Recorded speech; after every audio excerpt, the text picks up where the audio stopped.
O'zgidromet 24-may kuni kutilayotgan ob-havo ma'lumotini e'lon qildi.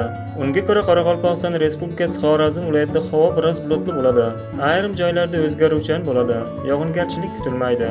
Shamol g'arbdan 7-12 metr/sekund tezlikda esadi. Ba'zi joylarda 13-18 metr/sekundgacha kuchayadi.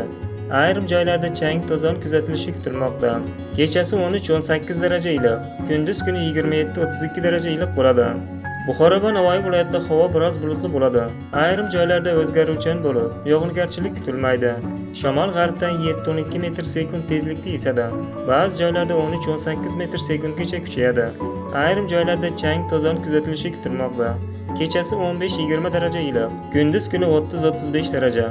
Toshkent, Sirdaryo va Jizzax, Samarqand viloyatida havo biroz bulutli bo'ladi. Yog'ingarchilik kutilmaydi. Shamol sharqdan 7-12 metr/sekund tezlikda esadi. Ba'zi joylarda 13-18 metr/sekundgacha kuchayishi kutilmoqda. Ayrim joylarda chang to'zon kuzatilishi mumkin. Kechasi 15-20 daraja iliq, kunduz kuni 30-35 daraja bo'ladi. Qashqadaryo va Surxondaryo viloyatlarida havo biroz bulutli bo'ladi. Ayrim joylarda o'zgaruvchan bo'lib, yog'ingarchilik kutilmaydi. Shamol sharqdan 7-12 metr/sekund tezlikda esadi. Ba'zi joylarda 13-18 metr/sekundgacha kuchayishi. Ayrim joylarda chang to'zon kuzatilishi kutilmoqda. Kechasi 13-18 daraja, kunduz kuni 33-38 daraja bo'ladi.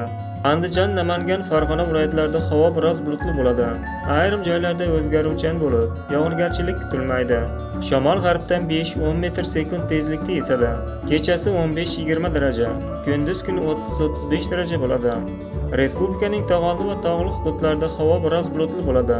Ba'zi joylarda o'zgaruvchan bo'lib, qisqa muddatli yomg'ir yog'ib, momaqaldiroq bo'lishi kutilmoqda. Ayrim joylarda sel, suv toshqin hodisalari yuzaga kelishi mumkin.